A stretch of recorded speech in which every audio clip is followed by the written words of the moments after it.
جس مسئلے پہ ہم صبر کرتے ہیں درویش لوگ اس پر شکر ادا کرتے ہیں۔ رزق صرف یہی نہیں کہ جیب میں مال ہو، بلکہ آنکھوں کی بینائی بھی رزق ہے، دماغ میں خیال بھی رزق ہے، دل کا احساس رزق ہے، رگوں میں خون رزق ہے۔ یہ زندگی ایک رزق ہے اور سب سے بڑھ کر ایمان بھی رزق ہے۔ اگر آپ دنیا سے توجہ ہٹا کے دین کی طرف لگا دے تو آپ دیندار ہو گئے۔ دل کسی سے کتنا بھی خفا ہو جائے تم خاموش ہو جانا، لیکن بے ادبی نہ کرنا۔ ہم ہر حالت سے سمجھوتا کر لیتے ہیں، ہم صرف انسان سے سمجھوتا نہیں کرتے۔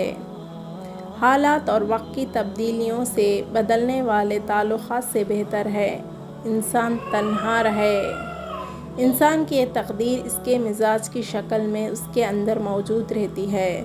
یہ مزاج خواہش پیدا کرتا ہے، خواہش عمل پیدا کرتی ہے اور عمل ایک نتیجہ پیدا کرتا ہے اور نتیجہ تقدیر ہے۔ خاموش انسان خاموش پانی کی طرح گہرے ہوتے ہیں۔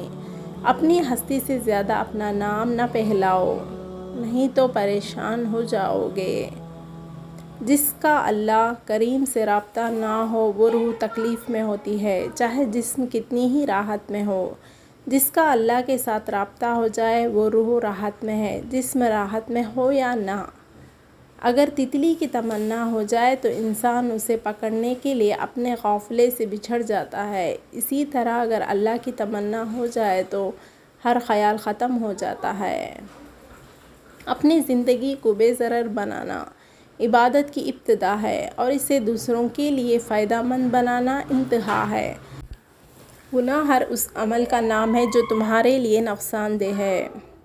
حضور پاک صلی اللہ علیہ وسلم کے پاس جاؤ تو وہ اللہ کا تعارف کرواتے ہیں، اگر اللہ کے پاس جاؤ تو وہ حضور پاک صلی اللہ علیہ وسلم کا تعارف کرواتے ہیں۔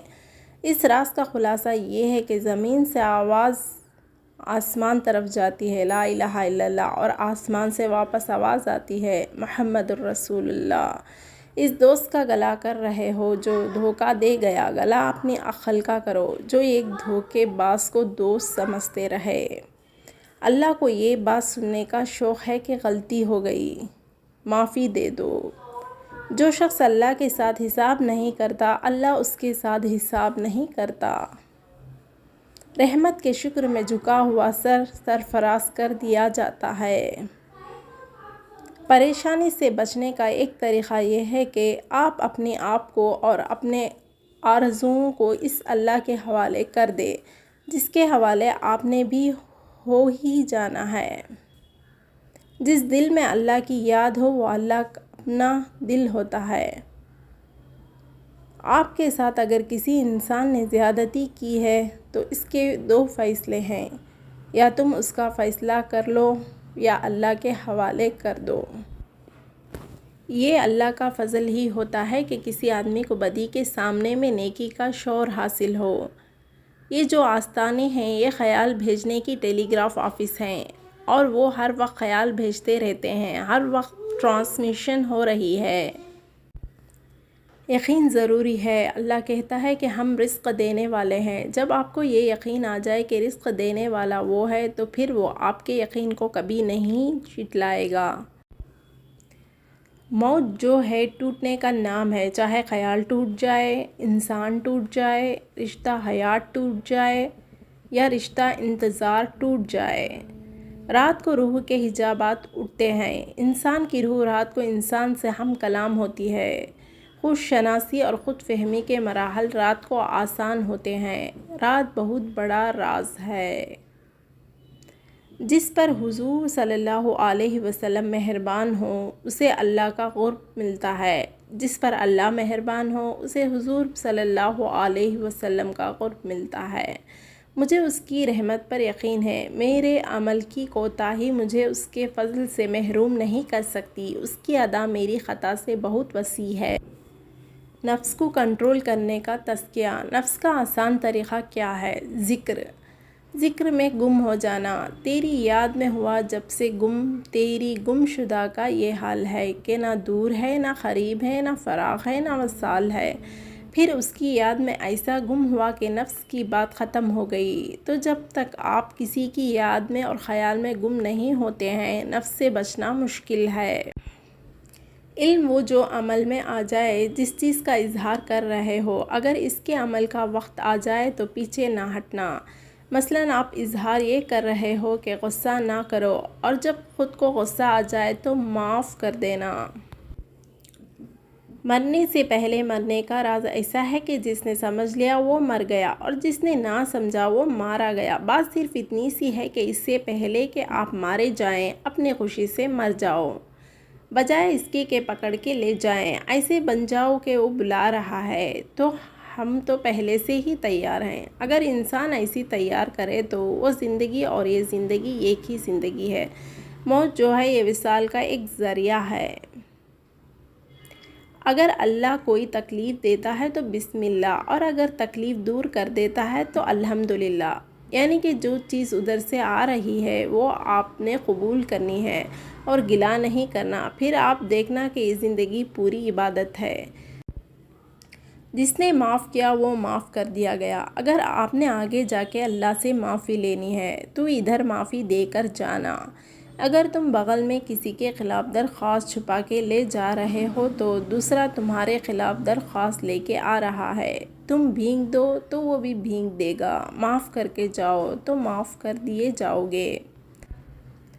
دعا یہی کرنی چاہیے کہ ذکر الہی جاری رہے اور راتیں اپنے اشکوں سے منور رہے، اور لوگ ہمارے ہاتھوں سے محفوظ رہے اور پیشانی سجدوں سے محروم نہ ہو۔ تقرب الہی دراصل انسانوں کی خدمت کا نام ہے۔ وہ شخص چھوٹا ہے جو انسانوں سے نفرت کرے اور اللہ سے پیار کا دعویٰ کرے۔ جب زندگی کا تمام ترا ساز صرف ماضی کی یاد ہو، حسرتوں کا شمار ہو، ندامتوں کی بازگشت ہو، ہاتھ سے نکلے ہوئے موقع کا افسوس ہو، غلط فیصلوں کا احساس ہو، تو سمجھ لیجیے جوانی ختم ہو گئی اور بڑھاپا شروع ہو گیا۔ جس شخص کا گھر آسان ہو گیا، اس کا وجود آسان ہو گیا اور زندگی آسان ہو گئی، آخرت میں عطا کیا ہوگی؟ جب اللہ آپ کو اپنے دیدار کے قرب لائے، زندگی میں عطا کیا ہے۔ جب آپ کے گھر میں آسانی ہو اور آپ کا ساتھی آپ کے ساتھ آسانی کرے، آپ کے ساتھی کا عمل اتنا خوبصورت ہو کہ آپ کے اعتماد کو تکلیف نہ ہو۔ ہر بچہ جو چاہے نالائق ہو، بیوقوف ہو، پاگل ہو، وہ اپنی ماں کی نگاہ میں کیا ہے؟ چاند اور ستارہ۔ ماں جو ہے وہ اپنے بچوں کو صفات کے مطابق نہیں دیکھتی بلکہ تعلق کے مطابق دیکھتی ہے۔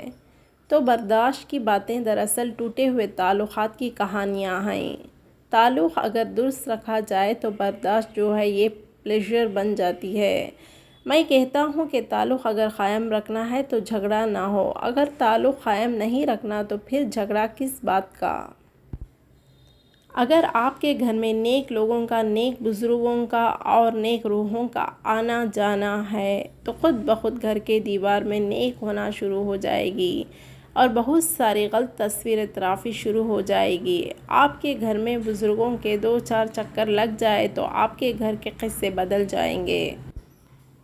اللہ کا قرب پیشانی کو سجدے میں رکھ کر حاصل ہوتا ہے۔ سجدہ یہاں ہے، تعلق وہاں، درود شریف یہاں ہے، منظوری وہاں۔ حاصل یہ کہ پہلے اپنی ہی اصلاح ہے، خود کو اس قابل بنانا ہے کہ جلوے کا مفہوم سمجھ آ سکے۔ ابو جہل کو دیدار سے تقرب حاصل نہیں ہو سکتا، اویس قرانی رضی اللہ تعالیٰ عنہ کو تقرب مکانی کے بغیر ہی دیدار حاصل ہوتا ہے۔ مخلصین کو ابتدائی سفر میں ہی منزلوں کا سلام آتا ہے۔ اللہ اور اللہ کے حبیب صلی اللہ علیہ وسلم پر ایمان کے بعد کسی ایک بزرگ کے حوالے سے اپنا سفر کر لو، کیونکہ اللہ اس بزرگ کے پاس ہوتا ہے۔ اللہ کا حکم ہے کہ جس نے درود پڑھا، جس دل میں حضور پاک صلی اللہ علیہ وسلم کی یاد آئی، اس دل کے اندر آگ کا کوئی سوال نہیں ہے۔ یہ پکی خبر ہے۔ سب سے اچھی تعلیم کیا ہے؟ اللہ کو یاد رکھو، اللہ کے محبوب صلی اللہ علیہ وسلم کا قرب حاصل کرو اور چپ کر کے اپنا راستہ طے کرتے جاؤ تو پھر نوازش ہو جائیں گی۔ آپ درود شریف سے پانی دم کر کے اپنے گھر کے چاروں کونوں میں پھینک دیا کرو، اس طرح گھر میں راحت اور آسانی پیدا ہو جائے گی۔